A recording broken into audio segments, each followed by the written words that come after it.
అక్కినేని ఇంటి పెద్ద కోడలు నాగ చైతన్య భార్య అయినటువంటి శోభిత ధూళిపాళ్ల గురించి పెద్దగా పరిచయం చేయాల్సిన పని లేదు. అక్కినేని ఇంటి కోడలు కాకముందు తెలుగులో కంటే ఆమె బాలీవుడ్ లో పలు సినిమాలు చేసి మంచి గుర్తింపు తెచ్చుకుంది. తెలుగులో గూఢచారి మేజర్ లో నటించినప్పటికీ ఆమెకి అనుకున్నంత స్థాయిలో ఆదరణ రాలేదు. ఎప్పుడైతే నాగ చైతన్యతో ఎంగేజ్మెంట్ జరిగిందో నెట్టింట్లో శోభిత పేరు ట్రెండింగ్ లోకి వచ్చింది. నాగ చైతన్యని పెళ్లి చేసుకున్నాక ఓవర్ నైట్ లో ఒక రేంజ్ లో క్రేజ్ ని తన సొంతం చేసుకుంది. రీసెంట్ గానే వీరి పెళ్లి జరిగి ఏడాది పూర్తయింది.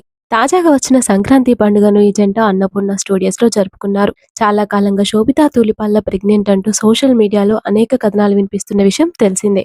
ఒక టైంలో ఈ న్యూస్‌పై నాగార్జున గారు పాజిటివ్‌గా స్పందించి క్లారిటీ ఇవ్వకుండా అందరినీ కన్‌ఫ్యూజ్ చేశారు. ఇక ఇలాంటి టైంలో శోభిత ఈ వార్తలపై ఇండైరెక్ట్‌గా క్లారిటీ ఇచ్చింది. అన్నపూర్ణ స్టూడియోస్‌లో జరిగిన సంక్రాంతి సెలబ్రేషన్స్‌లో Sobhita cream colour saree sleeveless blouse ధరించి అందరినీ ఆకట్టుకుంది. ఇక అందులో శోభిత ఏమాత్రం బేబీ బంప్‌తో కనిపించలేదు. పూర్తిగా నార్మల్‌గా కనిపించి ప్రెగ్నెన్సీ వార్తలకి చెక్ పెట్టింది. మరోవైపు పెళ్లి తర్వాత శోభిత గుడ్ న్యూస్‌ని పంచుకుంది. ఇంతవరకు పలు బ్రాండ్స్‌కి ప్రమోట్ చేస్తూ బిజీగా ఉన్న శోభిత త్వరలోనే చీకటిలో అనే వెబ్ సిరీస్‌తో ప్రేక్షకుల ముందుకు రానుంది. ఈ మూవీ ట్రైలర్ కూడా మంచి రెస్పాన్స్‌ని తెచ్చుకుంది.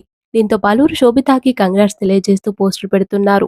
ఇందులో భాగంగా విక్టర్ వెంకటేష్ గారు కూడా శోభితాకి కంగ్రాట్స్ తెలియజేయగా దానికి శోభిత థాంక్యూ వెంకీ బాబాయ్ అంటూ ఇచ్చిన రిప్లై మాత్రం అందరినీ ఆకట్టుకుంటుందనే చెప్పాలి.